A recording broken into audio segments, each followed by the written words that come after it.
धौलपुर में जिला कांग्रेस कमेटी की ओर से शनिवार को गांधी पार्क में प्रदर्शन किया गया। कांग्रेसी कार्यकर्ताओं ने धरना प्रदर्शन कर राजस्थान के कैबिनेट मंत्री अविनाश गहलोत का पुतला जलाया है।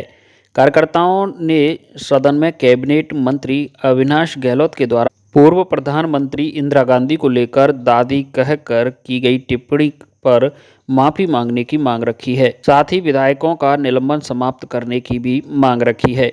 कांग्रेस जिला अध्यक्ष साकेत बिहारी शर्मा ने कहा कि भारतीय जनता पार्टी की सरकार विधानसभा को चलाना नहीं चाहती है, इसलिए कभी उनके मंत्री दिवंगत प्रधानमंत्री पर तो कभी उनके विधायक दिवंगत मुख्यमंत्री पर अनर्गल टिप्पणी करते रहते हैं। शुक्रवार को विधानसभा में मंत्री अविनाश गहलोत द्वारा इंदिरा गांधी पर अमर्यादित टिप्पणी की है। इसे बर्दाश्त नहीं किया जा सकता। सरकार के मंत्रियों ने अमर्यादित भाषा का प्रयोग सदन में किया है। राजस्थान विधानसभा में मंत्री अविनाश गहलोत ने पूर्व प्रधानमंत्री इंदिरा गांधी के प्रति की गई अपमानजनक टिप्पणी निंदनीय व केवल उनकी भाषा और स्वर असंसदीय थे, बल्कि इस प्रकार की अभिव्यक्तियां सभ्य समाज के मूल्यों के विरुद्ध हैं। देश की पूर्व प्रधानमंत्री पर सदन में सरकार के मंत्री द्वारा की गई अनुचित और गरिमा के विपरीत टिप्पणी का विरोध करने पर विपक्ष के 6 कांग्रेस विधायकों को निलंबन कर दिया गया। भारतीय जनता पार्टी सरकार विपक्ष की आवाज को दबाने और लोकतंत्र की मूल भावना को कुचलने का प्रयास कर रही है। भारतीय जनता पार्टी को सदन में मंत्री द्वारा दी गई टिप्पणी पर खेद प्रकट कर कार्रवाई से निकालना चाहिए और कांग्रेस विधायकों का निलंबन समाप्त करना चाहिए। पीसीसी सचिव अमित मुदगल ने कहा कि राजस्थान विधानसभा में जिस तरह से भाजपा सरकार ने तानाशाही रवैया अपनाया है, वह लोकतंत्र के लिए दुर्भाग्यपूर्ण दिन था। राजस्थान विधानसभा में भी लोकसभा और राज्यसभा जैसा तरीका सरकार अपनाना चाहती है। जनहित के मुद्दों को उठाने पर सरकार बच रही है। पीसीसी सचिव धर्मेंद्र शर्मा ने कहा कि राजस्थान सरकार के मंत्री द्वारा की गई टिप्पणी निंदनीय है। पूर्व प्रधानमंत्री इंदिरा गांधी विश्व की सर्वमान्य नेता थी और उनका आज़ादी में महत्वपूर्ण योगदान रहा है। विधानसभा में सरकार के मंत्री अविनाश गहलोत के द्वारा पूर्व प्रधानमंत्री इंदिरा गांधी के लिए जिन शब्दों का प्रयोग किया गया है, वह गलत है। इस मौके पर कांग्रेसी कार्यकर्ता मौजूद रहे। विधानसभा के अंतर्गत एक बीजेपी के मंत्री महोदय ने हमारी पूर्व प्रधानमंत्री इंदिरा गांधी जी के खिलाफ एक दुर्व्यवहार पूर्वक टिप्पणी की और इसके विरोध में हमारे माननीय प्रदेश अध्यक्ष डोटासरा जी व उनके अन्य सहयोगी विधायकों ने विरोध किया, तो उन्होंने हमारे 6 विधायक डोटासरा सहित उन्होंने निलंबित किए हैं। इसके विरोध में हम हर जिला लेवल पर पूरे राजस्थान में अपन धरना प्रदर्शन कर रहे हैं और बीजेपी पार्टी के खिलाफ उनके इस निंदनीय कुकृत्य के खिलाफ हम धरना प्रदर्शन करते हुए ये मांग करते हैं कि उन्होंने जिन मंत्री ने हमारी जो अशोभनीय टिप्पणी की है उस पर माफ़ी मांगे तथा हमारे लीडर सहित जितने भी हमारे 6 विधायक उन्होंने निलंबित किए हैं उनका पुनः माफ़ी मांगते हुए उनकी निलंबन को रद्द किया जावे। इन्हीं शब्दों के बाद हम पूरे जिले के अंतर्गत कांग्रेस बीजेपी की इस कुकृत्य के खिलाफ अपन पुतला भी बीजेपी पार्टी का जला रहे हैं, जो कि हर जिले पर जलेगा। पूरे देश ने यह सुना कि राजस्थान की विधानसभा के अंदर एक जिम्मेदार व्यक्ति द्वारा, जो कि राजस्थान सरकार का मंत्री है अविनाश गहलोत, उसने देश की प्रथम महिला प्रधानमंत्री और वो ओजस्वी महिला प्रधानमंत्री जिसने भारतवर्ष को एक नई दिशा दी। एक भारतवर्ष में जो लोग एक चंद छोटी छोटी चीज़ों में विरोध करते हैं, उन्होंने पाकिस्तान के 2 टुकड़े की भूगोल बदला और आज देश की आर्थिक स्थिति में नैतिक उन्नति में जो सबसे बड़ा योगदान यदि किसी प्रधानमंत्री का देना जाता है, आदरणीय श्रीमती हमारी पूर्व प्रधानमंत्री गांधी जी हैं। आज आपने देखा एक सदन में जो लोग इस बात का विरोध कर रहे थे उनको निलंबित कर दिया गया और उस मंत्री के खिलाफ कोई टिप्पणी नहीं करी गई। इसकी अमर्यादित भाषा का विरोध कांग्रेस पार्टी खुले मंच से करती है। आज इसी क्रम में पूरे राजस्थान भर में और धौलपुर में हम सभी कांग्रेस पार्टी के इस कुकृत्य के खिलाफ, अमर्यादित भाषा के खिलाफ और इनकी ओछी हरकतों के खिलाफ विरोध प्रदर्शन कर रहे हैं, पुतला दहन कर रहे हैं और पूरे भारतवर्ष की कांग्रेस पार्टी राजस्थान, धौलपुर, अन्य सभी ढाड़ी ढाड़ी पर इनके अमर्यादित बोल का विरोध करते हैं और मांग करते हैं कि ईश्वर उनको सद्बुद्धि दे, इनको अच्छी भाषा का ज्ञान कराए क्योंकि ये संस्कार ये दिखाती है ये पार्टी कि इनके संस्कार खराब हैं, इसलिए संस्कार खराब है, इसलिए इनके अमर्यादित बोल है। हम अपने सांसद अपने विधायकों की बहाली के लिए और इनके कुकर्म के खिलाफ आज प्रदर्शन कर रहे हैं, जो कि आप सभी लोगों के सामने। धौलपुर जिले के कंचनपुर थाना क्षेत्र के लोधपुरा गांव में खेत पर पानी देने के दौरान एक किसान मेड़ से गिरने के चलते हादसे का शिकार हो गया। जैसे ही किसान मेड़ से गिरा, उसका सिर पत्थर से टकरा गया। जब आसपास के लोगों को किसान काफ़ी समय दिखाई नहीं दिया तो उसे देखने अचेत अवस्था में मिला। जब तक परिजन उसे अस्पताल लेकर आते, रास्ते में ही मौत हो गई। घटना की सूचना पर पहुंची कंचनपुर थाना पुलिस ने शव को बाड़ी अस्पताल की मोर्चरी में रखवाया है, जहां परिजनों की मौजूदगी में पोस्टमार्टम कराया गया। घटना को लेकर मृतक किसान 40 वर्षीय हरिशंकर पुत्र तोताराम लोधा के चचेरे भाई शिव सिंह ने बताया कि हरिशंकर गेहूं की फसल में पानी देने के लिए शुक्रवार की शाम 4 बजे खेत पर गया था। करीब 6 बजे वह खेत में मेड़ से गिरा और सीधे पत्थर से जाकर उसका सिर टकरा गया, जिसके बाद वह अचेत हो गया। जब तक आसपास के किसान उस तक पहुंचे, उसकी हालत गंभीर हो गई। परिजन उसे अस्पताल लेकर आए, जहां डॉक्टरों ने उसे मृत घोषित कर दिया। मृतक अपने पीछे 3 लड़के और एक पत्नी को रोता बिलखता छोड़ गया है। 21/2/2025 को हरिशंकर सन ऑफ तोताराम जाति लोधा निवासी लुधपुरा पंचायत अलीगढ़ तथा अपने खेतों में गेहूं की फसल में पानी लगा रहा था। फसल में पानी लगाते समय नहर से उसका पैर फिसल गया, जिससे उसकी मौके पर मृत्यु हो गई। रात्रि को उसको बोर चढ़ी बाड़ी में रखा गया। सुबह 22 तारीख को उसका पोस्टमार्टम कराकर लाश परिजनों को सुपुर्द कर दी गई। आगे कार्रवाई जारी। बाड़ी उपखंड के कंचनपुर थाना क्षेत्र के मरहौली और मुराबली गांव में राजस्व विभाग ने पुलिस के साथ मिलकर लगभग 50 बीघा चारागाह भूमि को अतिक्रमण मुक्त कराया है। भूमाफिया ने इस भूमि पर सरसों और गेहूं की फसल उगाई थी, जिसे ग्रामीणों की शिकायत पर जेसीबी और ट्रैक्टर की मदद से नष्ट किया गया है। यह कार्रवाई चारागाह भूमि पर अवैध कब्जों को हटाने के लिए की गई थी। ग्रामीणों ने बताया कि भूमाफिया लंबे समय से चारागाह भूमि पर कब्जा कर खेती कर रहे थे। इस कार्रवाई के बाद ग्रामीणों ने राहत की सांस ली है। भाजपा के प्रदेश अध्यक्ष व चुनाव राज्यसभा सांसद मदन राठौर के निर्विरोध निर्वाचित होने पर शनिवार को भाजपा युवा मोर्चा के पूर्व जिलाध्यक्ष राजकुमार गर्ग के कार्यालय मयूरी हॉस्पिटल धौलपुर पर भाजपा कार्यकर्ताओं ने मिठाई बांटकर प्रधानमंत्री नरेंद्र मोदी, मुख्यमंत्री भजनलाल शर्मा, पूर्व मुख्यमंत्री वसुंधरा राजे एवं नवनिर्वाचित अध्यक्ष मदन राठौर के समर्थन में नारे लगाकर हर्ष व्यक्त किया। भाजपा नेता राजकुमार गर्ग ने कहा कि भाजपा कार्यकर्ताओं की पार्टी है, इसमें एक साधारण कार्यकर्ता भी मेहनत करके पार्टी के शीर्ष पद पर पहुंच सकता है। उन्होंने कहा कि आज भारत देश के यशस्वी प्रधानमंत्री नरेंद्र मोदी के कुशल नेतृत्व के नए आयाम हासिल कर रहा है। राजस्थान के मुख्यमंत्री भजनलाल शर्मा सरकार की लोक जनकल्याणकारी योजनाओं का लाभ राज्य के आमजन को मिल रहा है। हाल ही में राजस्थान के बजट में बेरोजगार युवाओं, औद्योगिक क्षेत्र, खेल, महिला सुरक्षा आदि को ध्यान में रखते हुए जन कल्याणकारी बजट राजस्थान के विकास में मील का पत्थर साबित होगा। प्रदेश अध्यक्ष के निर्विरोध निर्वाचन पर भाजपा कार्यकर्ताओं ने एक दूसरे को मिठाई खिलाकर हर्ष व्यक्त किया।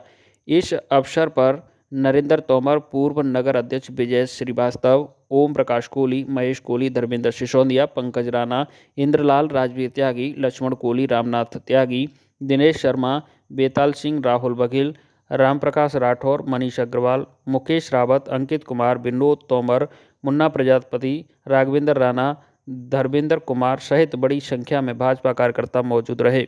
श्री मदन राठौर जी को भारतीय जनता पार्टी का प्रदेश अध्यक्ष बनाए जाने पर मैं उनको हार्दिक बधाई देता हूं, हार्दिक शुभकामनाएं व्यक्त करता हूं। मैं आभार व्यक्त करना चाहूँगा माननीय श्री लोकप्रिय प्रधानमंत्री नरेंद्र मोदी जी का। मैं आभार व्यक्त करना चाहूँगा अपने राष्ट्रीय अध्यक्ष JP नड्डा जी का। मैं आभार व्यक्त करना चाहूँगा अपने यशस्वी मुख्यमंत्री भजनलाल जी का। मैं आभार व्यक्त करना चाहूँगा धौलपुर की पूर्व महारानी एवं पूर्व मुख्यमंत्री राजस्थान सरकार, इन्होंने एक कुशल नेतृत्व को राजस्थान की प्रदेश की कमान सौंपी है। ये श्री मदन राठौर जी एक हम कार्यकर्ताओं के बीच में से ही कार्यकर्ताओं की बीच में से ही उठकर जमीनी कार्यकर्ता हैं जो कि सहृदयी और बहुत ही कुशल नेतृत्व के धनी हैं। उन्होंने हमारे जो प्रदेश के और राष्ट्रीय पदाधिकारी हैं उन्होंने इनको कमान सौंपी है। इसके लिए मैं बहुत बहुत आभार व्यक्त करना चाहूँगा। एक कुशल नेतृत्व को राजस्थान की प्रदेश की संगठन की संस्था सौंपी है। धौलपुर शहर के निहालगंज थाना पुलिस ने कार्रवाई करते हुए वर्ष 2023 में मकान के कब्जे को लेकर हत्या के प्रयास के मामले में फरार फायरिंग के 2 आरोपियों को गिरफ्तार किया है। साथ ही घटना में प्रयुक्त 2 अवैध कट्टों को भी बरामद किया गया है। थाना प्रभारी प्रमेंद्र रावत ने बताया कि 28 दिसंबर 2023 को थाना निहालगंज के गुरुद्वारा रोड पर रामनगर कॉलोनी में मकान के कब्जे को लेकर 2 पक्षों में हुए झगड़े में फायरिंग हुई थी। मामले में मुकदमा दर्ज हुआ और उसी प्रकरण में कार्रवाई करते हुए फरार आरोपी रविंद्र पुत्र रामनिवास गुर्जर निवासी देवकापुरा मोरौली थाना कोतवाली हाल रामनगर कॉलोनी गुरुद्वारा रोड धौलपुर और रईस उर्फ राम रईस पुत्र रामशाह गुर्जर निवासी रजई खुर्द थाना बसईडांग धौलपुर को गिरफ्तार किया है। साथ ही घटना में प्रयुक्त 2 अवैध कट्टे भी बरामद किए गए हैं। धौलपुर जिले के प्रसिद्ध तीर्थराज मचकुंड क्षेत्र में एक बार फिर पैंथर की मौजूदगी ने लोगों की चिंता बढ़ा दी है। मचकुंड क्षेत्र में एक पेड़ पर पैंथर द्वारा शिकार किए गए पाड़े का शव लटका मिला। इलाके में पैंथर की मूवमेंट से स्थानीय लोग दहशत में हैं। वन विभाग को इसकी सूचना दी गई। इसके बाद टीम ने मौके का निरीक्षण किया। धौलपुर जिले में शिक्षा में गुणवत्ता लाने के लिए राज्य सरकार एवं विभागीय निर्देशानुसार अधिकारियों द्वारा गहन परीक्षण किए जा रहे हैं ताकि राजकीय विद्यालयों में गुणवत्तापूर्ण शिक्षा व्यवस्था के साथ साथ विद्यार्थियों को सरकार की महत्वाकांक्षी योजनाओं से लाभान्वित किया जा सके। धौलपुर सीईओ दामोदर लाल मीणा द्वारा ब्लॉक धौलपुर के स्कूलों का आकस्मिक निरीक्षण किया गया। निरीक्षण में राजकीय प्राथमिक विद्यालय बहबलपुर में स्कूल का भौतिक एवं शैक्षिक माहौल उत्तम पाया गया। साफ सफाई भी अच्छी मिली। जब विद्यार्थियों का शैक्षिक स्तर जाना गया तो पता चला कि हर विद्यार्थी अपने कक्षा स्तर पर अधिक जानकारी रखता है। सीईओ दामोदर लाल मीणा ने विद्यार्थियों से कई गणितीय सवाल पूछे जिनका विद्यार्थियों ने बड़ी सहजता से जवाब दिया। उन्होंने प्राथमिक स्कूल में विद्यार्थियों के लिए वाईफाई की सुविधा, स्मार्ट लैब एवं उत्तम प्रकार की सुलभ सुविधाओं सहित रहित माहौल पाया। इसके लिए संस्था प्रधान धर्मवीर की सराहना करते हुए उन्होंने के द्वारा एवं भामाशाहों एवं स्टाफ की मदद को लेकर स्कूल में सुविधाओं का विस्तार किया गया। उनकी सराहना की। उन्होंने दीवारों पर कलर कराने एवं मरम्मत कराने के निर्देश दिए। उन्होंने राजकीय यूपीएस रावतपुरा का भी आकस्मिक निरीक्षण किया। बिरौंदा पंचायत क्षेत्र के रावतपुरा स्कूल में भौतिक एवं शैक्षिक विकास देखा तो सारी व्यवस्थाएं अच्छी पाई गई। यूपीएस सड़कौली के सारे विद्यार्थी यूनिफॉर्म में मिले एवं शिक्षक पढ़ाई कराते हुए मिले। मां शारदे निजी विद्यालय में समय से पूर्व छुट्टी कर दी गई तथा परिसर में साफ सफाई का अभाव पाया गया, जिसे गंभीरता से लेते हुए कारण बताओ नोटिस जारी किया गया। उन्होंने संस्था प्रधानों को निर्देश देते हुए कहा कि विद्यार्थियों के शैक्षणिक स्तर जानने के पर किसी भी प्रकार की कोई कमी नहीं पाई तो इसे गंभीरता से लिया जाएगा। स्कूलों में साफ सफाई के साथ साथ भौतिक एवं शैक्षिक व्यवस्थाओं को दुरुस्त रखें। इस अवसर पर पीईओ बिरौंदा नीरज शर्मा, सुनील शर्मा सहित अन्य मौजूद रहे। धौलपुर जिले के राजकीय विधि महाविद्यालय में अहिल्याबाई होलकर की 300वीं जयंती वर्ष के अवसर पर संगोष्ठी का आयोजन किया गया। कार्यक्रम की शुरुआत अहिल्याबाई होलकर के चित्र पर माल्यार्पण पुष्प अर्पित कर किया गया। कार्यक्रम को संबोधित करते हुए प्राचार्य चंद्रशेखर दीक्षित ने अहिल्याबाई होलकर के जीवन पर प्रकाश डालते हुए कहा कि भारत में अनेक वीर वीरांगनाओं ने जन्म लिया, जिनमें से अहिल्याबाई होलकर एक हैं। उन्होंने अपने जीवन काल में कई मंदिर और बावड़ी और कुओं का निर्माण कराया था। महारानी अहिल्याबाई होलकर ऐसी ही एक तेजस्वी और महिमामयी नारी थी, इसलिए आज 300वीं जयंती पर उन्हें याद किया जा रहा है। प्रोफेसर मोहन जायसवाल ने बताया कि अहिल्याबाई होलकर एक न्यायप्रिय शासक थी। उन्होंने अपने शासनकाल में बद्रीनाथ, केदारनाथ, रामेश्वर, जगन्नाथपुरी, द्वारका, महेश्वर, वृंदावन, लोकमाता होलकर ने भारतीय संस्कृति के कीर्त ध्वजा को तो दशाओं में फहरा ही, हिंदू परंपराओं एवं मान्यताओं के अनुकूल आदर्श शासन एवं राज्य व्यवस्था की भी स्थापना की। उनका जीवन और शासक लोक कल्याण को समर्पित था। मध्य प्रदेश के मुरैना जिला मुख्यालय स्थित श्री हरि अस्पताल में 2 दिन में भर्ती प्रसूता की उपचार के दौरान मौत हो गई। मौत के बाद मृतका के परिजनों ने अस्पताल के बाहर हंगामा खड़ा कर दिया। परिजनों का आरोप है कि डॉक्टरों ने गलत उपचार किया था, जिस वजह से मौत हुई है। फिलहाल हंगामा के बाद मौके पर पहुंची पुलिस ने शव को मर्ग काम करके पीएम के लिए भेज दिया है। आपको बता दें कि केलारस निवासी पंकज प्रजापति की 11 महीने पहले शादी हुई थी। उसके बाद पंकज की पत्नी जमुना को बुधवार को प्रसव पीड़ा हुई थी। उसके बाद एम्बुलेंस की मदद से जिला अस्पताल लाया गया। तभी अस्पताल परिसर में ही खड़े एक छोटू नाम के दलाल के हाथ लग गए। प्रसूता और उसके पति को नॉर्मल डिलीवरी कराने का लालच दिया। यही वजह है कि दलाल प्रसूता को उसके पति को लेकर रामनगर स्थित श्री हरि अस्पताल पहुंच गया, जहां प्रसूता के पति से पहले तो 35,000 रुपये काउंटर पर जमा कराए। उसके बाद प्रसूता जमुना प्रजापति का सीजर कर दिया। इसके बाद उसके पति ने कुछ नहीं कहा लेकिन सीजर के 36 घंटे बाद प्रसूता महिला को अस्पताल में मौजूद स्टाफ के द्वारा एक इंजेक्शन लगाया जाता है। उसके बाद ही प्रसूता की हालत बिगड़ती चली जाती है। परिजन लगातार डॉक्टर से कह रहे थे कि तबीयत बिगड़ती जा रही है, लेकिन डॉक्टर पर कोई फाल नहीं बैठा और आधा घंटे के अंदर प्रसूता जमुना प्रजापति की अस्पताल के अंदर ही मौत हो गई थी। उसके बाद अस्पताल में मौजूद स्टाफ ने प्रसूता के शव को कंबल में लपेटकर 108 में रख दिया और रेफर के नाम पर परिजनों को अस्पताल से भगाया जा रहा था, लेकिन परिजनों ने हिम्मत दिखाई और वह शव को अस्पताल के सामने ही रखकर बैठ गए। उसके बाद अस्पताल प्रबंधन आता है और मृतका के परिजनों को 50,000 रुपये का ऑफर करके राजीनामा के लिए दबाव बनाते हैं। इसके बाद घटना की सूचना मिली तो मौके पर पुलिस ने मर्ग कायम किया, लेकिन परिजनों की मांग थी कि लापरवाह डॉक्टरों के खिलाफ हत्या का मामला दर्ज किया जाए और अस्पताल की मान्यता रद्द की जाए। यही वजह है कि उनके नेशनल हाईवे 552 पर बैठकर करीबन आधा घंटे तक जाम लगा दिया, जिसे मौके पर पहुंची नगर पुलिस अधीक्षक ने समझाया। उसके बाद खुलवाया। मृतका के पति का कहना है कि उन्होंने अपनी पत्नी को 108 से केलारस से जिला अस्पताल लेकर आए थे, लेकिन वहां दलाल मिल गए और वह प्राइवेट अस्पताल ले गए, जहां नॉर्मल डिलीवरी की कहकर पहले तो उनसे सीजर किया। इसके बाद 36 घंटे तक बच्चा और जच्चा दोनों स्वस्थ थे, लेकिन उसके बाद अस्पताल के स्टाफ ने इंजेक्शन लगाया। तभी से अचानक मुंह से झाग निकल गए और प्रसूता जमुना बाई की मौत हो गई। मौत के बाद अस्पताल के स्टाफ ने कंबल में लपेटकर ग्वालियर ले जाने के लिए कहा, लेकिन मृतका के पति ने कहीं भी जाने से मना कर दिया और अस्पताल के सामने ही हंगामा कर दिया। इसके बाद अस्पताल प्रबंधन ने मृतका के पति को 50,000 रुपये का लालच देकर मामले को शांत कराने की कोशिश की। डिलीवरी के दौरान मैं सरकारी अस्पताल में आया था तो दलाल मिल गए थे, तो उन्होंने सुबह 2 बजे तो आया था मैं, सुबह उन्होंने ले गए श्री हरि हॉस्पिटल में। वो बोल रहे थे कि नॉर्मली डिलीवरी हो जाएगी, कोई दिक्कत नहीं आएगी आपको। तो वहाँ पर जाते हुए वहाँ पहुँचे, ऐसे ही बोला कि ऑपरेशन होगा उसका, तो ऑपरेशन हो गया, कोई बात नहीं, अच्छे से 24 घंटे बाद 35-36 घंटे बाद उसने थोड़ा सा इंजेक्शन लगाया था, कुछ झटका वगैरह आया होगा, मेरे को तो मालूम नहीं है, मैं तो अनपढ़ हूँ सर।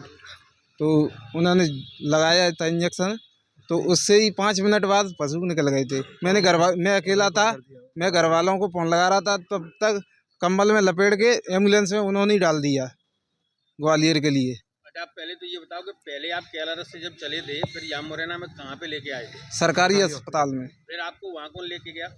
वहाँ तो दलाल लेके गए थे। दलाल लोग यहाँ से ले गए, एम्बुलेंस वाले वहाँ भर्ती कराया, ऑपरेशन कर दिया और ठीक भी हो गई। इंजेक्शन लगाने के बाद उसकी मृत्यु हो गई। मृत्यु होने के बाद कमरा में लपेट करके वो गाड़ी में रख दिया। उनको पता भी नहीं कि ग्वालियर रेफर कर रहे। जब देखा वो ख़त्म हो गई, उसके बाद में फिर समझौता की बात चली है। उन्होंने ऐसे बताया कि पैसे ले लो, यहाँ पे ये ऐसे निपटा लो, इन्होंने नहीं निपटाया और मेरा काम करके इधर भेज दिया है। और मतलब ये चाह रहे हैं कि उनकी हॉस्पिटल की मान्यता खत्म होना चाहिए, सख्त कार्रवाई होना चाहिए। हमारा यही निवेदन है। कल रात में 10 बजे के आसपास पुलिस को सूचना प्राप्त हुई थी कि जो Shri Hari private nursing hospital है उसमें एक महिला इलाज के लिए भर्ती हुई थी, जिसकी लगभग परसों के दिन डिलीवरी हुई थी। परिजनों का आरोप है कि महिला को गलत इंजेक्शन लगाया गया, जिससे महिला की मृत्यु हो गई। इस तरीके का आरोप लगाने पर जब पुलिस को सूचना प्राप्त हुई तो पुलिस तुरंत मौके पर आई और महिला को पीएम के लिए ले जाया गया है। पैनल से महिला का पीएम कराया जा रहा है और पुलिस के द्वारा मर्ग पंजीबद्ध कर लिया गया है। उपरोक्त प्रकरण में संपूर्ण पुलिस के द्वारा जांच की जाएगी और उसमें जो निकल कर आता है, जो दोषी है उनके खिलाफ बिल्कुल कार्रवाई की जाएगी। मध्य प्रदेश के मुरैना जिले के ऐती स्थित त्रेता युगी शनि मंदिर में शनि लोक का निर्माण कार्य शुरू हो गया है। वहीं भव्य तोरण द्वार का निर्माण किया जा रहा है। खास बात यह है कि तोरण द्वार में राजस्थान का वही पत्थर लगाया जाएगा जो अयोध्या के राम मंदिर निर्माण में उपयोग किया जा रहा है। शनि मंदिर का तोरण का द्वार लगभग बनकर तैयार हो चुका है। इसके अलावा एक बड़ी और एक छोटी परिक्रमा मार्ग भी बनाया जा रहा है, जिसमें चंबल इलाके के ऋषियों की मूर्ति के साथ साथ सप्त ऋषियों की मूर्ति लगाई जाएगी। मुरैना जिले के प्रसिद्ध शनि मंदिर के विकास को लेकर प्रशासनिक अधिकारी और विधानसभा अध्यक्ष काफ़ी सक्रिय हैं। इन दिनों शनि मंदिर का तोरण द्वार का निर्माण किया जा रहा है। इस तोरण द्वार की भव्यता को लेकर लगातार मॉनिटरिंग की जा रही है। शनि मंदिर के तोरण द्वार का निर्माण करीब 1,77,00,000 रुपए की लागत से हो रहा है। इसके निर्माण में वही पत्थर लगाया जा रहा है जो अयोध्या के श्री राम मंदिर में लगाया गया था। यह पत्थर भरतपुर राजस्थान के हल्के गुलाबी रंग का रेतीला पत्थर है। तोरण द्वार की डिजाइन अयोध्या राम मंदिर के डिजाइन तैयार करने वाले डिजाइनर और वास्तुकार सीबी सोमपुरा द्वारा तैयार की गई है। वहीं मंदिर के परिक्रमा मार्ग में चंबल के सभी साधु संतों की प्रतिमा लगाई जा रही है। वहीं भगवान शंकर और श्री राम की विशाल प्रतिमाओं का भी निर्माण किया जाएगा। वहीं आगामी 29 मार्च को शनि अमावस्या पर मंदिर पर मेला लगेगा। इसमें लाखों श्रद्धालुओं के आने की संभावना है। मुरैना कलेक्टर अंकिता अस्थाना ने बताया कि सभी निर्माण कार्य तेजी से किए जा रहे हैं क्योंकि शनि मेले से पहले तोरण द्वार बनकर फाइनल हो जाएगा। जी, जैसा आपको और हम सभी लोगों को विदित है कि शनिचरा मंदिर जो हमारा ग्राम ऐती में स्थित है, ये काफ़ी ज़्यादा पुरानी माइथोलॉजिकल इम्पोर्टेंस का एक जगह है। त्रेता युग में बना हुआ ये मंदिर काफ़ी ज़्यादा दर्शनार्थियों को हमेशा शनि मेले पे और साल भर शनिवार के दिन अपनी ओर आकर्षित करता है। इस मंदिर को नए सिरे से पूरा इसको एक रीडेवलप करने के लिए माननीय विधानसभा अध्यक्ष जी श्री नरेंद्र सिंह तोमर के मार्गदर्शन में लगातार मंदिर समिति के द्वारा वहाँ पे कार्य करवाए जा रहे हैं और इसमें काफ़ी ज़्यादा दानदाताओं के द्वारा सीएसआर में दान के स्वरूप में कई सारी चीज़ों को अपनी तरफ से निर्मित किया जा रहा है। वर्तमान में जैसा आपने उल्लेख किया वहाँ पे तोरण द्वार का निर्माण किया जा रहा है जिसका काम लगभग 70-80% पूरा हो गया है। मुझे आपको ये बताते हुए काफ़ी हर्ष हो रहा है कि जिन्होंने राम मंदिर जो अयोध्या में बना है, उसमें जो आर्किटेक्ट हमारे लगे हुए थे सोमपुरिया जी, उन्हीं के द्वारा यहाँ पे काम किया, उन्हीं के मार्गदर्शन में किया जा रहा है और पत्थर भी वही सेम प्रकार का यहाँ पे उपलब्ध कराया गया है। इसी की तरह मंदिर को हम लोग होलिस्टिक रूप से डेवलप कर सकें, तो वहाँ पर उसके आस-पास लगभग 5 किलोमीटर का एक परिक्रमा पथ हम लोगों ने प्रस्तावित किया है, जिसके टेंडर पूरे होके वर्क ऑर्डर जारी हो गया। काम अभी बहुत ही शीघ्र वहाँ पे चालू होने वाला है। परिक्रमा पथ पे विभिन्न स्थानों पे लोगों दर्शनार्थियों के लिए रुकने के लिए, विश्राम करने के लिए इस प्रकार के पेडेस्टल बनाए जाएँगे, जहाँ पे जिले के जो सिद्ध पुरुष हैं, उनकी प्रतिमाएँ स्थापित की जाकर वहीं पे पीने के पानी की उन लोगों के लिए व्यवस्था की जाएगी। इसके अतिरिक्त ओवरऑल पूरे उस स्थान को आकर्षित बनाने के लिए जो ऐती का हमारा पर्वत है, उसमें 3 स्थान और हम लोगों के द्वारा चिन्हांकित किए गए हैं, जहाँ पर एक जगह तो सप्तऋषि सातों ऋषि जो होते हैं सप्तऋषि समूह में, उनका एक मूर्ति का पूरा एक स्ट्रक्चर तैयार होगा, जो मंदिर की वर्तमान वाली एंट्रेंस के बिल्कुल ऑपोज़िट बनाया जाएगा। इसके अतिरिक्त शिव जी की प्रतिमा स्थापित करने के लिए एक स्थान चिन्हांकित किया जा चुका है, जहाँ पर काम अभी पिछले हफ्ते ही चालू हुआ है और राम जी की मूर्ति भी स्थापित करने के लिए एक और अन्य स्थान हम लोगों के द्वारा चिन्हांकित किया गया है। इसी प्रकार से वहाँ पे निवासरत वर्तमान पुजारी, उन लोगों के लिए पुजारी कॉम्प्लेक्स, नया प्रसादी गृह, नया सत्संग हॉल, इस प्रकार से विभिन्न निर्माण कार्य इस प्रोजेक्ट में हम लोगों ने सम्मिलित किए हैं, जिससे आने वाले समय में दर्शनार्थियों को बहुत ही ज़्यादा लाभ हो सके। तो शनि मेले का डेट खुल जाएगा तो इस बार डेट से एंट्री कराई जाएगी श्रद्धालु। जी, आगामी शनि मेला जो हमारा मार्च 2025 में प्रस्तावित है, तब तक हम लोगों को पूरी अपेक्षा है कि हमारा तोरण द्वार का जो निर्माण कार्य है, वो पूरा हो जाएगा और वहीं से हम लोग दर्शनार्थियों को इस बार शायद प्रवेश कराने का पूरा प्रयास। बाड़ी उपखंड क्षेत्र में डिस्कॉम का बकाया वसूली अभियान लगातार जारी है। पिछले 2 दिन की कार्रवाई में डिस्कॉम की टीम ने ग्रामीण और शहरी क्षेत्र से जहां 35 लाख रुपए बकाया वसूली की है, वहीं 1 करोड़ से अधिक की बकाया पर 25 ट्रांसफार्मर लाइन से उतारे हैं, जिसमें 200 उपभोक्ताओं के कनेक्शन काटे हैं। पूरे उपखंड क्षेत्र में 50,000 से अधिक की बकाया पर 400 विद्युत उपभोक्ताओं के कनेक्शन काटे हैं। इन पर करीबन 2.5 करोड़ रुपए बकाया चल रहा था। डिस्कॉम के एक्सीएन गोविंद सिंह के नेतृत्व में चल रही इस कार्रवाई में बाड़ी एईएन आरडी मीणा, जेईएन ग्रामीण कुलदीप शर्मा, आयुष राजगुप्ता के साथ सतर्कता टीम के एक्सीएन माखन सिंह मीणा और बिजली थाना धौलपुर की टीम कार्रवाई में जुटी है। सिटी जेईएन अवधेश कुमार ने बताया कि डिस्कॉम की आधा दर्जन टीमों ने पिछले 2 दिन में कार्रवाई में शहरी उपभोक्ताओं से जहां 15 लाख की वसूली की है, वहीं ग्रामीण उपभोक्ताओं से 20 लाख की वसूली की गई है। इसके अलावा उपखंड क्षेत्र में 400 विद्युत उपभोक्ताओं के कनेक्शन काटे हैं, जिन पर 50,000 या उससे अधिक की राशि बकाया है। 1 करोड़ 20 लाख की बकाया पर 25 ट्रांसफार्मर ग्रामीण क्षेत्र से लाइन से उतारे गए हैं। शहरी क्षेत्र में भी 30 लाख की बकाया पर 55 कनेक्शन काटे गए हैं। सहायक अभियंता आरडी मीणा ने बताया कि डिस्कॉम का यह बकाया वसूली अभियान लगातार जारी है।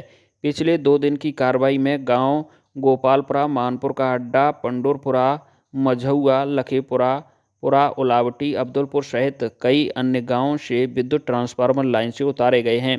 इन ट्रांसफार्मरों से करीब 200 उपभोक्ताओं के विद्युत कनेक्शन कटे हैं। शहरी क्षेत्र में भी डीसी और पीडीसी कनेक्शन पर चेकिंग के दौरान विद्युत चोरी पाए जाने पर भी बीसीआर भरी गई है। प्रयास यही कि 100% वसूली हो। विद्युत उपभोक्ताओं से भी अपील की है कि वह बकाया बिल को तुरंत जमा कराएं। जिनके कनेक्शन नहीं है, जो बिजली विभाग में आवेदन करें। धौलपुर जिले के राजकीय बालिका उच्च माध्यमिक विद्यालय पचगांव में स्वस्थ जीवन शैली एवं व्यावसायिक शिक्षा उन्नयन हेतु अतिथि व्याख्यान का आयोजन किया, जिसमें वार्ताकार के रूप में डॉक्टर दिनेश चंद्र शर्मा, वरिष्ठ आयुर्वेदिक चिकित्सा अधिकारी शेंपू डॉक्टर दीपक शर्मा, पशु चिकित्सा अधिकारी पचगांव एवं करण कुमार फोटोग्राफर एवं जितेश मुदगल ई मित्र संचालक पचगांव आदि उपस्थित रहे। कार्यक्रम का प्रारंभ मां सरस्वती की प्रतिमा पर पूजा अर्चना कर किया गया। विद्यालय के प्रधानाचार्य मदनलाल शर्मा ने उपस्थित वार्ताकारों का माला पहनाकर एवं तिलक लगाकर स्वागत सम्मान कर बताया कि संस्था गुणवत्तात्मक शिक्षा के काम के साथ साथ सरकार की जन कल्याणकारी योजनाओं एवं नैतिक जीवन मूल्यों से विद्यार्थियों को जोड़ने पर पूर्ण रूप से प्रयासरत है। उन्होंने इस अवसर पर कौशल विकास हेतु व्यावसायिक उन्नयन की बात कही। इस अवसर पर डॉक्टर दिनेश चंद्र शर्मा, वरिष्ठ आयुर्वेदिक चिकित्सा अधिकारी ने कहा कि स्वास्थ्य जीवन शैली के लिए दिनचर्या को नियोजित करना जरूरी है। उन्होंने इस मौके पर मौसमी बीमारियों के कारण एवं निदान पर आयुर्वेदिक चिकित्सा शैली की जानकारी देते हुए विद्यार्थियों को कैरियर मार्गदर्शन दिया। वार्ताकार के रूप में डॉक्टर दीपक शर्मा, पशु चिकित्सा अधिकारी ने कौशल अभिवृद्धि में विस्तार से चर्चा कर विद्यार्थियों को कैरियर के विभिन्न क्षेत्रों में जानकारी दी। बाड़ी शहर के जलदाय विभाग के परिसर के पिछले एरिया में बनी पेयजल टंकी के पंप हाउस का पानी कर्मचारियों की लापरवाही से 4 दीवारी के डंडे से पार होकर पुराने रामचंद्र जी के हनुमान मंदिर में घुस रहा है। कई महीनों से पैदा हुई इस स्थिति को लेकर पुजारी परिवार परेशान है। मंदिर परिसर का पूरा निचला इलाका पानी से भर गया है। ऐसे में मंदिर परिसर में रहने वाला पुजारी का पूरा परिवार सदमे में है। पुजारी परिवार कई बार जलदाय विभाग के अधिकारियों से गुहार लगा चुका है। साथ में बाड़ी एसडीएम को भी जनसुनवाई के दौरान समस्या से अवगत करा चुका है, लेकिन समस्या का कोई समाधान नहीं हो रहा है। रामचंद्र मंदिर के पुजारी पवन दीक्षित ने बताया कि वह अपने परिवार के साथ रामचंद्र जी मंदिर परिसर में रहते हैं और भगवान राम और उनके भाइयों सहित पूरे परिवार की प्रतिमाओं की सुबह शाम पूजा करते हैं। यह मंदिर देवस्थान विभाग से जुड़ा है और सैकड़ों वर्ष पुराना है। उक्त मंदिर के निचले परिसर में ही उनका रहना है, जिसका दक्षिणी हिस्सा जलदाय विभाग के परिसर से जुड़ा हुआ है। जलदाय विभाग के पानी की टंकी का जो पंप हाउस है, उसमें पानी भरने के बाद जब ओवरफ्लो होता है तो सीधे 4 दीवारी के डंडे से नीचे होकर मंदिर परिसर में प्रवेश कर रहा है। लगातार पानी आने के चलते मंदिर परिसर के पूरे निचले इलाके में पानी भर गया है और उसमें से निकलना मुश्किल है।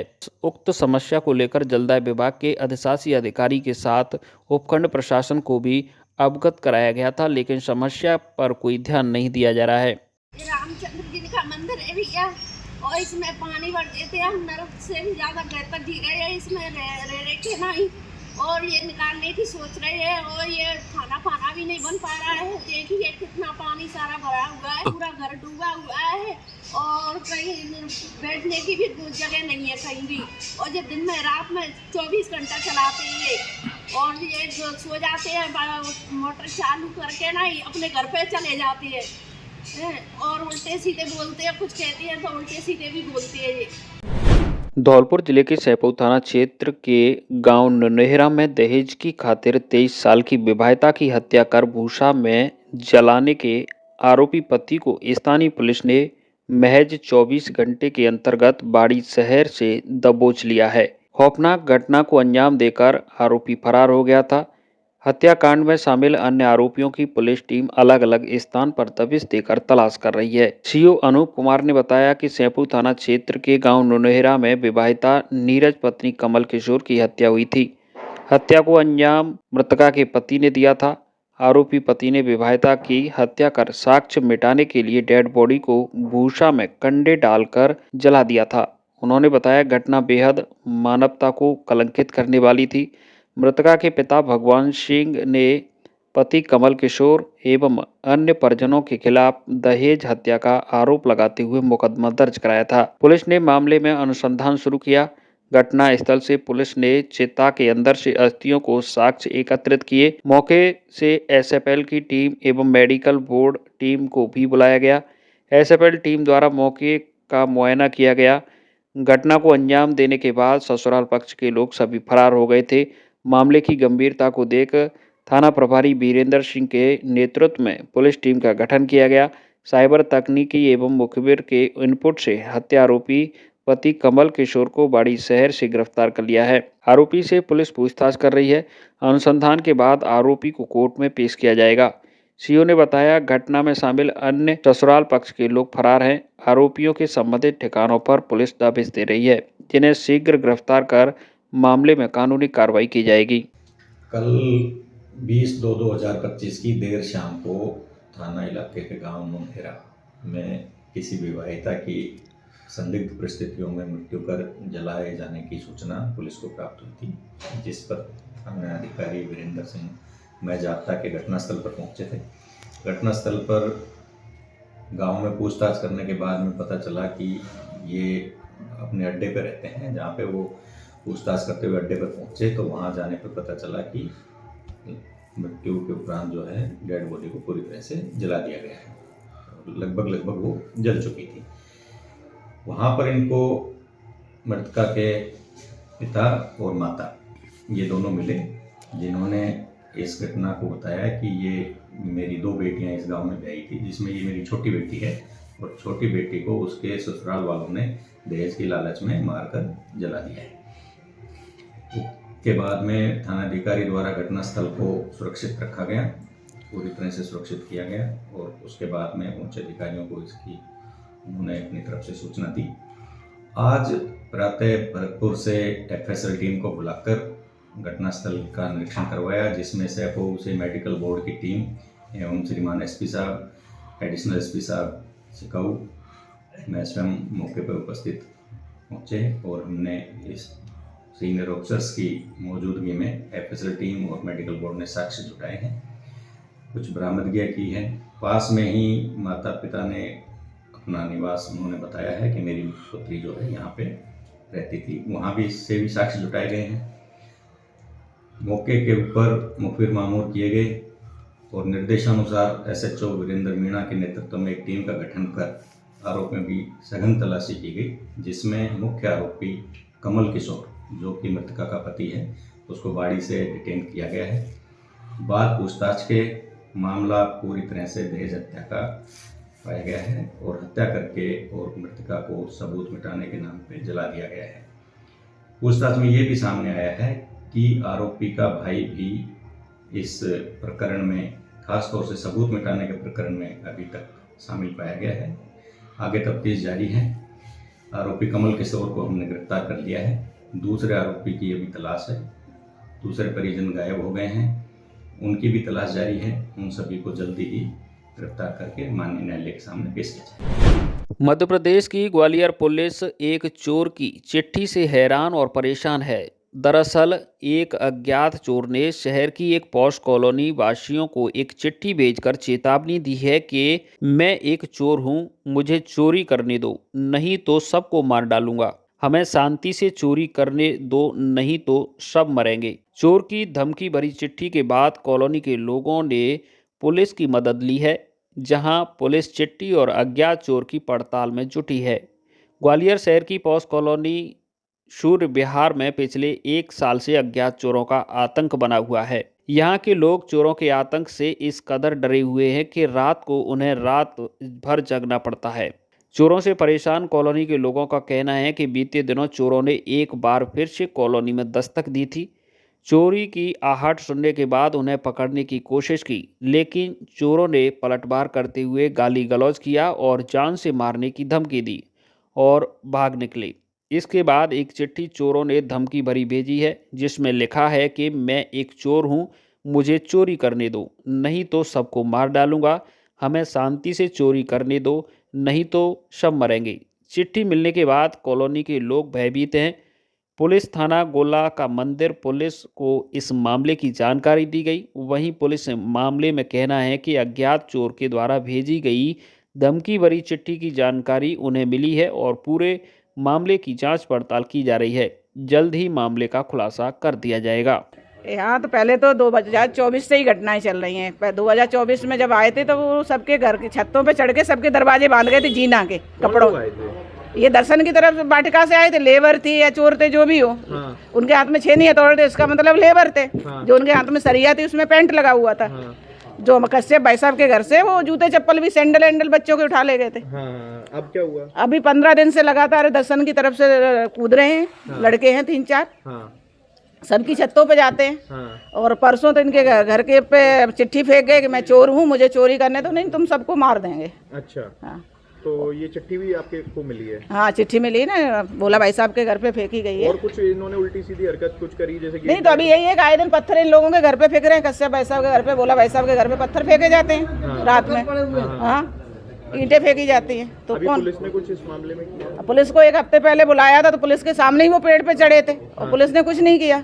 पुलिस यही कहती रही सरेंडर कर दो, सरेंडर कर दो, तब तक तो वो दर्शन की वाटिका में कूद गए। अच्छा, पुलिस चाहती तो भाई सरकार हमें गोलियां देती ना, पुलिस डिपार्टमेंट को पैर में गोली मारनी चाहिए थी। अब पता नहीं प्रशासन के किस चीज़ का इंतजार कर रहा है, या किसी को मार दें या कोई घटना बड़ी हो जाए तब जागेगी पुलिस। आज तो हाई है पुलिस, जब मीडिया ने चलाया है तो उसके बाद पुलिस हरकत में आई है। देखते हैं कितना उसका रिस्पॉन्स मिलता है हम लोगों को। हमारा मोहल्ला रात रात भर जा रहा है, बच्चों के पेपर चल रहे, पढ़ नहीं पा रहे बच्चे।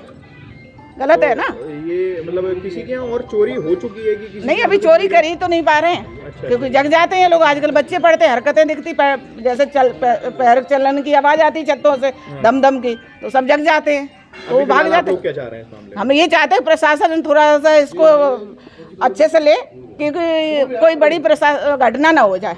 क्योंकि अब वो धमकी देंगे, चोरी हो जाएगी, आप सामान वापस ला जाओ, किसी को मार गए तो क्या करेंगे? इसी दिन से बहुत पत्थर आते रहे पहले तो। और हम जागते रहे। या एक दफे पुलिस भी आई। पुलिस देख करके चली गई। अभी 3-4 दिन के पहले की बात है जी। मैं बाजार में था। हमारे घर के अंदर एक कोई डबूले से उसमें कुछ आया होगा, यहाँ गिरा। इन्होंने देखा, बोला कि ये तो किसी ने फिर पत्थर फेंका।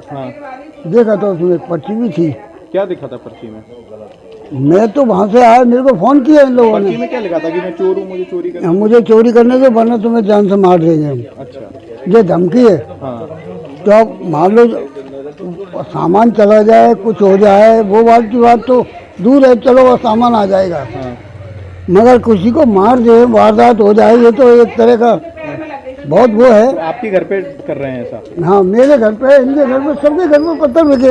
अच्छा, हाँ, और वो मकान एक कोने पे है। वो बिल्कुल खाली है यादव का।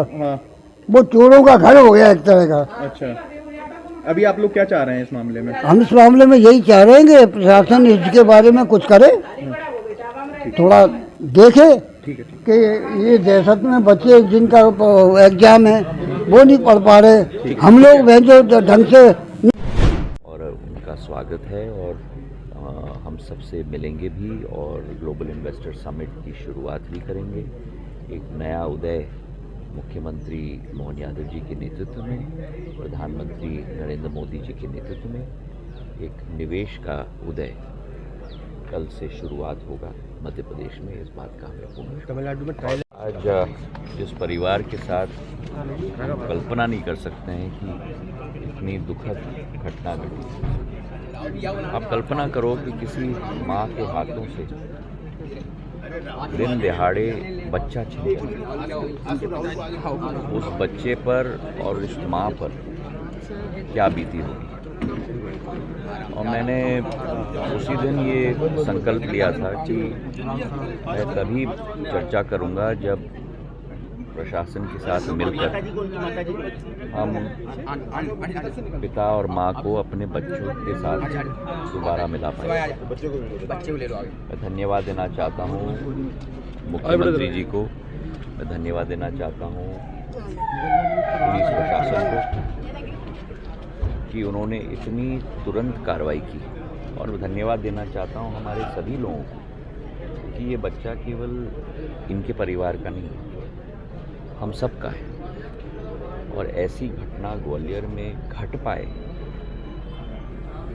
इससे ज़्यादा निंदाजनक बात नहीं हो सकती।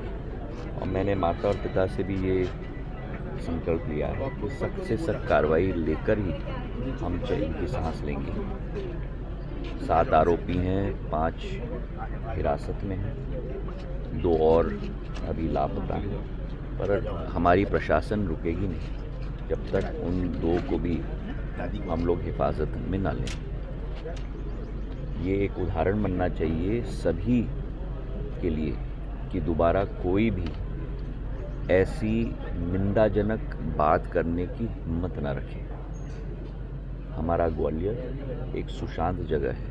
हमारा ग्वालियर हमारे बच्चों के लिए एक आनंददायक वातावरण के लिए जाना जाता है, और कोई भी व्यक्ति जो अगर इस छवि को धूमल करने की कोशिश करे, उसके विरुद्ध सख्त से सख्त कार्रवाई प्रशासन लेगी, शासन लेगी, मुख्यमंत्री, हम लोग सब साथ में लेके करेंगे।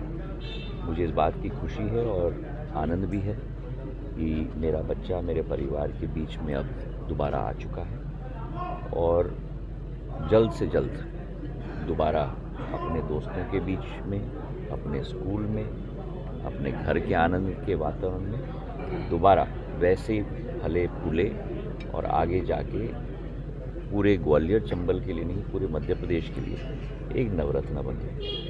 कितनी वीरता इसने उस संकट की घड़ी में 6 साल की उम्र में दिखाई है, मैं दाद देता हूँ। और बिल्कुल ही एक बहादुरी से इस कठिन परिस्थिति का सामना इस बच्चे ने स्वयं की। माता और पिता के जो लक्षण हैं वो छोटे उम्र में ही सारे गुण मेरे बच्चे में हैं। इस बात की मुझे बड़ी खुशी है।